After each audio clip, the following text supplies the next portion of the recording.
Australia, the land of sunburnt earth and crystal waters. The land where the wildlife can be just as pleasant as the accents. They came bounding over. But in the early 1900s, just after World War I, settlers were faced with a stronger opponent than they had faced to date: the emu. Machine guns, ambushes, and fences, all methods deployed against the great flightless bird. And today, we find out why.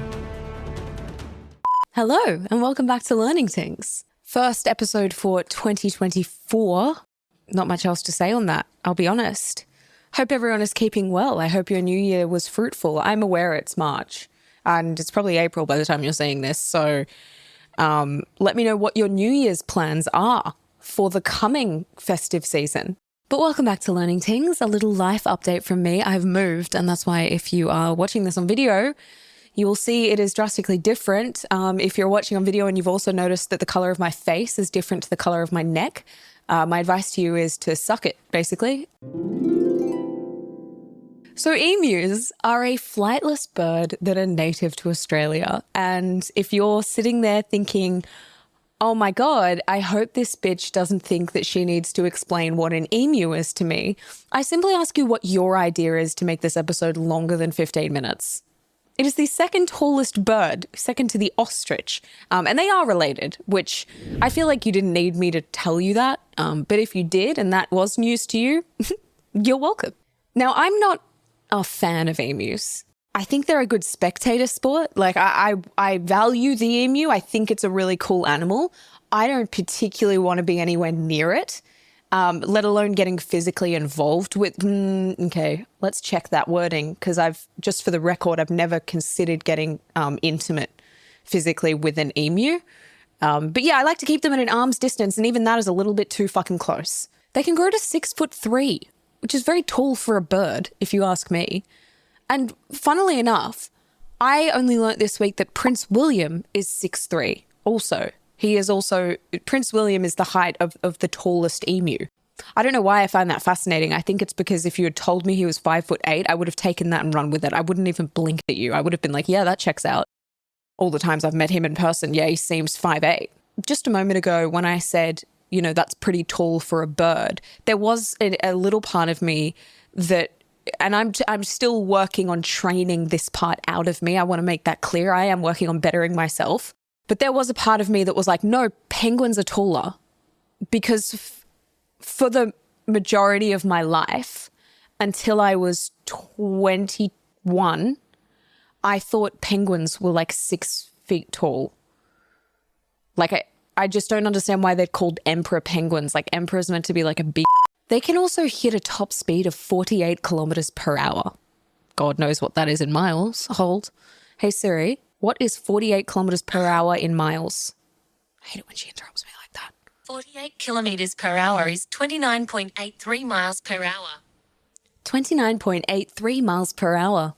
I used to be able to do a fucking bang-on Siri impression. Let's see if I've still got it. Sorry, I'm not sure how to help with that. No, that's not good anymore. I used to be better at so many things. But yeah, 48 kilometers per hour, that's quick. That's really quite fast. And their strides can be 9 fucking feet long. 9 feet on the ground. What is going on here with the metric versus imperial system? I just referred to the speed in kilometers per hour and then their stride length in miles. It's going to be a long episode. Anyway, this might seem random, but trust, they can go weeks without eating and they can go days without drinking water. So like they don't have water as often, but when they do find water, they are guzzling it up. Yeah, just hold that mental note, sticky note, whatever I don't know, get a fucking notebook out. I don't know what your system is. Whatever it is, please write that down and remember it. They breed during May and June, which is kind of like autumn, winter here in Australia. And what else can I tell you about that? Oh yeah, they're paternal. So like the dad will incubate the egg and then raise it for the first 6 months of its life. Holy shit, this is riveting. And the last little tidbit is that they are on our coat of arms in Australia. They are there with the kangaroo, and the reason that is because neither of those animals can walk backwards, and therefore it is meant to signify Australia only moving forwards. I paid $17 for like a tiny little tray of sushi this week. Like, I'm talking the ones where it's like a couple of pieces of salmon nigiri and then a couple of pieces of salmon and avocado. $17. That does not signify a nation moving forward to me. I'll leave that up to you. So how did we end up in a war involving machine guns with these birds? That's such a fun sentence. So early on in Australia's history, and we are such a young country, I think it was 1788 is when the first settlers arrived here. So we are so young. And early on in that history, we relied really heavily on exports because we didn't have like a hugely flourishing community to just be going, you get it. After the war, there was this huge economic downturn, as we saw in a lot of places. I'm not here to give you a lesson on World War I. Don't fucking worry. The episode doesn't need to be that long. I don't know anything about it either. So after World War I, the Australian government gave a lot of discharged veterans after the war, they gave them a whole bunch of land in Western Australia, quite inland, with the hopes that they would start farming. This part feels really boring to me. So if you feel like zoning out for 15 seconds, go for it, babe. You deserve it. They were promised subsidies by the government to grow wheat. The government really wanted some wheat. But then the government was like failing to actually follow through on their promise to pay out the subsidies. So what that left you with was farmers growing a shit ton of wheat, the government not paying the subsidies, the farmers being like, okay, well, fuck your wheat. I'm not sending this to market until you pay us the subsidies. And if the Australian government wasn't being uncooperative enough, a new player decided to tap in, our local wildlife. So back to emus for one short sentence, I promise. They migrate when they breed. They start inland and they head toward the coasts to do so. And remember how emus typically don't drink that much water so frequently, but when they do find it, they guzzle it up. They were used to traveling inland and not finding any water, like very scarce supply of water toward the coast. And now all of a sudden the government had cleared all this land and introduced a lot of, water supplies and irrigation for the growing of the crops. The emus took one look and thought, oh shit, let's fucking go. And then because the farmers were so preoccupied with their little subsidy battle with the government, there was all this unharvested wheat lying around in these paddocks. And the emus again took one look at that and thought, oh shit, let's fucking go. And then the emus got so excited by all the wheat that they started knocking down all the fences, therefore cutting the rabbits into the deal. And so the rabbits too were like, oh shit, let's fucking go. So once the farmers realized that these emus and other animals were just ravaging their crops, they complained to the government and a meeting was set up with the fucking Minister of Defense. Like, I suppose World War I had just ended. And what's his name? Sir George Pierce. Yeah, Sir George Pierce. He was still on the payroll, the Minister for Defense. But like, it is really funny to think that, yeah, sure, 1932, that probably was the first port of call. There were no animal control agencies or anything like that. But come on, the Minister for Defense. On the Wikipedia for the Emu War, there is this sentence, which I'm just going to give you verbatim. Having served in World War I, the soldier settlers were well aware of the effectiveness of machine guns and they requested their deployment. Boys and their toys. So the Minister for Defense, Sir George Pierce, agreed on the one condition that only military personnel operated them. And then for some reason, they hired a cinematographer from a documentary producing house. I never saw any other mention of that throughout my research. I don't know where that footage went. Please, dear God, send me the link. So in October of 1932, the war was set to begin. It was conducted under the command of Major Gwynedd Purvis Wynne Aubrey Meredith. Major Gwynedd Purvis... Fuck me, dude. Oh my God, pour one out for Major Gwynedd in kindergarten. Spell your name? Good luck. Good luck at age 15 of the Royal Australian Artillery 7th Heavy Artillery. They were armed with 2 Lewis guns, which were basically, the early light machine guns, and they used them in World War I, and 10,000 rounds of ammunition. And they were ready to go. 10,000 rounds of ammunition. They were ready to go. And so they set up, and then it started to rain. And so they actually had to delay the war because the emus were running around and trying to find shelter from the rain because they're animals. So, yeah. But by the 2nd of November, the rain had ceased and the troops were deployed to an area called Campion where 50 of their great enemies had been spotted. The emus. Just pausing 1 second here on the pronunciation of the word emu. It is as I'm saying it, emu. If you're Australian, you're probably like, Lucy, the amount of videos I saw, and there aren't that many that cover the emu war, but of like the American explainer videos accounts, channels, I should say, where they say like, today we're going to be looking into a very different kind of war than we're used to. They would pronounce it emu. Like I heard a man boldly say into a microphone, the emu war. No notes, actually. Keep saying it like that. So they're in this area called Campion, and locals in the area tried to help herd the emus into kind of an area so that they could ambush them. But that didn't even slightly work in their favor because as soon as locals got near the emus, they were like, I don't want to be near you. And so they all just scattered and ran away. 2 days later, they tried to ambush emus near a dam, which, pause, in Australia, we call like little bodies of water on a farm a dam. Like it doesn't need to be those big, things. In Australia, the word dam can literally just refer to like a little pond on a farm. Anyway, they spot 1,000 of these emus there and they are ready to go. This is what they have been training for. Those 2 Lewis guns in the back, they're about to get warmed the fuck up. But then the machine gun actually jammed, and of the 1,000 emus that they saw, they only killed 12 of them. So you win some, you lose most, I think is the moral to that little story. But it isn't the end of that little story, because as the days passed, there's no real way to say this sentence seriously. They started noticing the emus were getting smarter. I just have to read this one to you. They started to notice that each pack of emus, and I quote, seems to have its own leader now, a big black plumed bird which stands fully 6 feet high and keeps watch while his mates carry out their work of destruction and warns them of our approach. Be so for real right now. They are wild animals and they have been on the Australian continent, and only the Australian continent natively, for 80 million years. A couple of months ago, you set up some light refreshments for them. What do you expect? And in that same YouTube video where this American boldly and proudly said emu, they also referred to the emu as a pest. And like, I just want us to think about that for 1 second here. It's been on the continent for 80 million years, and you want to do some farming and it's eating the food. It's like, that's not a pest. What do you expect it to do? We have to be careful with what we label as a pest. An emu is not a pest.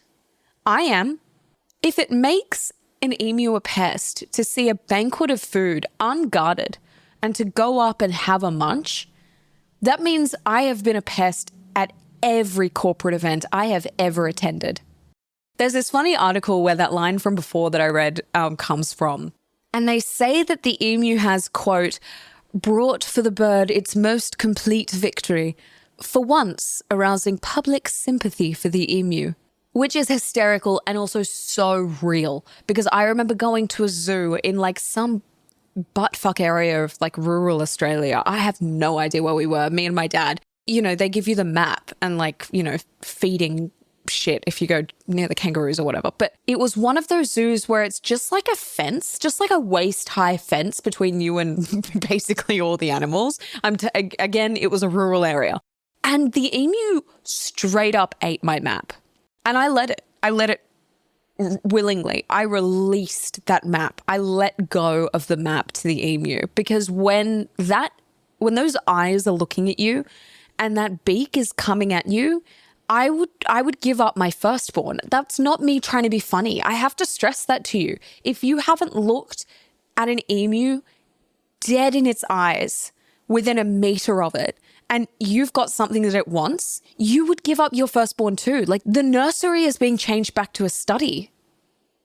It's as simple as that. And honestly, that newspaper article turned out to be one of the great gems for so many reasons. Another one is this line. It became surprisingly obvious that open warfare against the birds was useless because of the speed of their retreat and maneuver. Like the idea of these ex-veterans, which there were only a few of them, by the way. Like there weren't like hundreds of people fighting in this emu war. I think there were tens, if that. The idea of them entering physical combat with an emu, I simply must wish them luck in the future if they decide to try again. Also, what the fuck happened to journalism?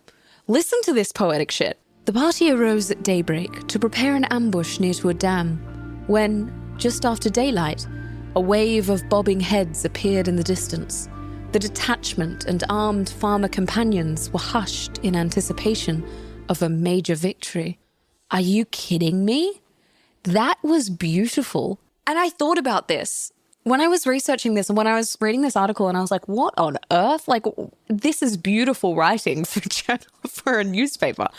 It made me realize that, like, you got to go back to 1932. No TV, like no widespread real news apart from the newspaper, no social media, no nothing. And this was from a newspaper in Sydney, which is a really different part of Australia, the complete other end to where this emu war was happening. And these people in Sydney likely had absolutely no idea that this war was even happening. I think there was like one or two articles over the entirety of this emu war that made it to the East Coast and where the majority of the population of Australia started. And so if they've got absolutely no idea that it's even happening, if they're learning about it, they really have to have the picture painted for them. And that is what the article was doing. It had to. And I read a few other articles from that newspaper. It was actually really fascinating. I implore you to look up newspaper archives and just go to like the day you were born, or like, just any old week. Or even just think of like an event that happened in the world where like that's going to be the front page news. Yeah, sure. But then read all the other shit. Read all the other random little articles. It's quite fun to look at what the world used to be. The point I am trying to make here is that there is a reason it was so poetic. I love it. Let's bring it back.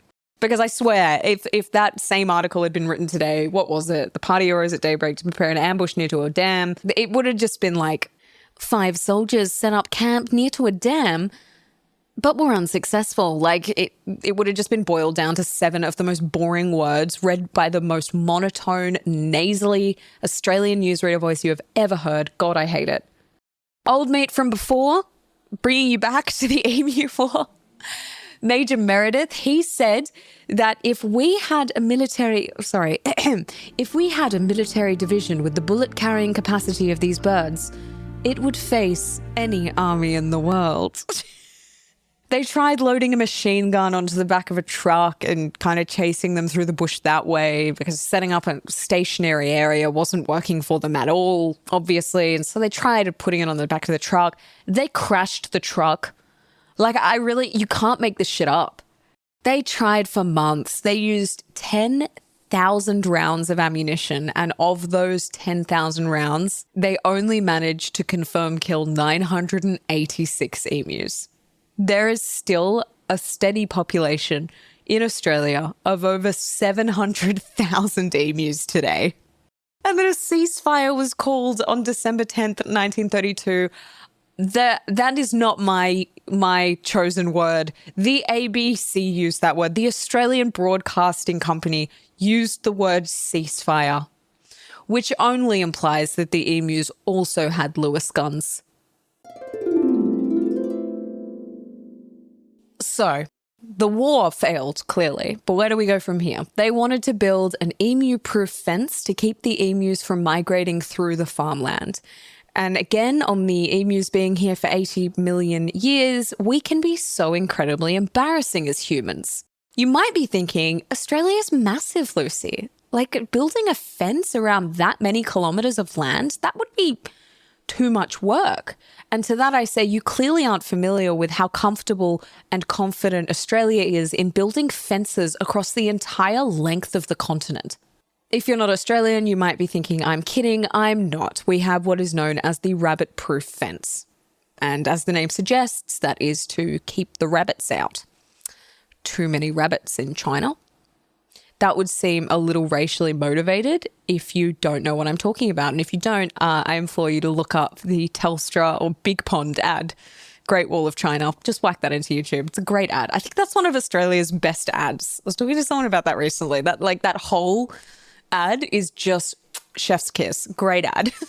But anyway, the rabbit-proof fence is 3,200 kilometers long, or around 2,000 miles long. And it basically, stretches from the top of Australia to the bottom.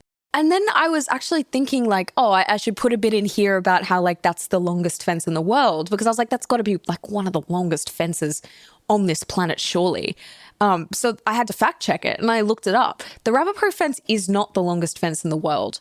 That would be the dingo fence, also in Australia. It starts in southeast Queensland and ends basically where the rabbit-proof fence ends at the bottom. That one is 5,600 kilometers long, or about 3,500 miles. Like, what is going on with this country? I just want to stay on the rabbit-proof fence just for a second, because I only found this little gem out when I was researching, and it would be remiss of me not to share it with you, honestly. I'd like to share this moment with you. Rabbits obviously aren't native to Australia. Never have been, never will be. We don't have, native rabbits here. They were brought over on the first fleet. They were brought over by one bloke who wanted to do some hunting. He brought 24 rabbits. 24 rabbits on that boat. That's it. And that is all it took to get to where we are now, with an estimated rabbit population in Australia of 200 million. Which is crazy in itself. Like, they are not kidding when they, use the term breed like rabbits. But the reason I find it really funny, not that we have 200 million rabbits, obviously, but the concept of the rabbit-proof fence is that while they were building it, the rabbits just kept hopping over to the areas that they hadn't finished yet. And so, I just get this image of this, white-collar businessman standing before this big, brown, luxurious office desk with a big map of Australia in front of him, and some poor bloke has to walk in and give him the news, like, sir, they've hopped over again. And he's just like, and this bloke just lets out this heave. He doesn't look up from his desk. He stays looking, both hands planted on the desk, looking down at this map. He just heaves out this big sigh. He goes,